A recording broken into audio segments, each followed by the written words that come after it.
Hello, this is Ron Paul with your weekly update for April 30th.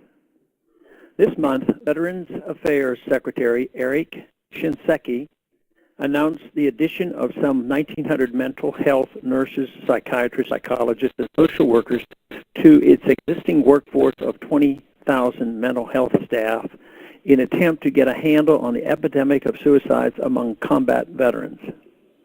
Unfortunately, when presidents misuse our military on an unprecedented scale and Congress lets them get away with it, the resulting stress causes military suicides to increase dramatically, both among active duty and retired service members. In fact, military deaths from suicide far outnumber combat deaths. According to an article in the Air Force Times this month, suicides among airmen are up 40% over last year. Considering the multiple deployments service members are forced to endure as the war in Afghanistan stretches into its second decade, these figures are sadly unsurprising. Ironically, the same VA Secretary Eric Shinseki was forced to retire from the Army by President Bush for daring to suggest that an invasion and occupation of Iraq would not be the cakewalk that neoconservatives promised. Then, Deputy Secretary of Defense Paul Wolfowitz, who is not a military veteran, claimed that General Shinseki was wildly off the mark for suggesting that several 100,000 soldiers would be required to secure post-invasion Iraq. Now we see who was right on the cost of war.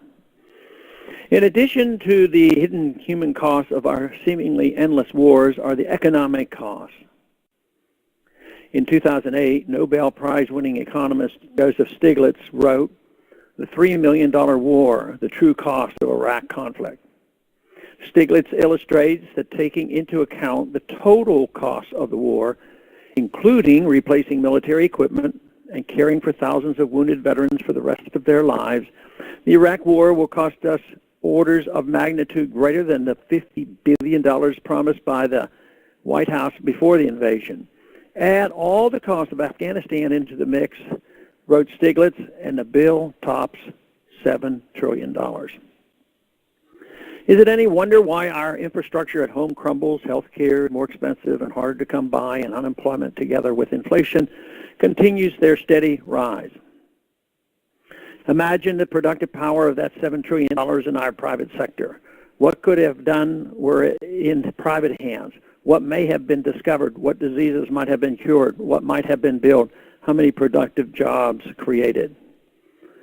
With the bills coming due for our decades of reckless military action, the cuts rarely come from the well-connected and military-industrial complex with their lobbyists and powerful political allies.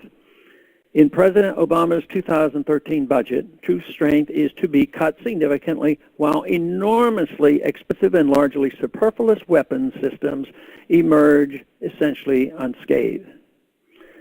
As defense analyst Winslow Wheeler wrote this month, costs of the next generation fighter, the F-35, will increase by another $289 million.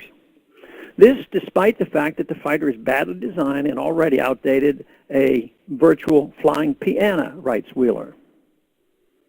The military contractors building monstrosities like the F-35 are politically connected and thus protected. Unfortunately, returning military veterans are less so. In the same 2013 budget, the White House proposes to increase medical and pharmaceutical costs paid by veterans while reducing their cost of living increases. And how many years of increasingly alarming mental illness and suicide statistic has to be taken for the modest increase in resources to be made available? Those who predicted the real cost of our decade of global military conquest were ridiculed, scoffed at, and fired. History has now shown us that much of what they warned us about was correct. America is clearly less secure after a decade of unnecessary wars. It is more vulnerable and closer to economic collapse. Its military is nearly broken from years of abuse. Will we come back to our senses? Thanks for calling this update. The new update is placed on this number, 888-322-1414, every Monday. The written text can be found on my website, www.house.gov/Paul, under the heading Texas Straight Talk. Thanks for calling.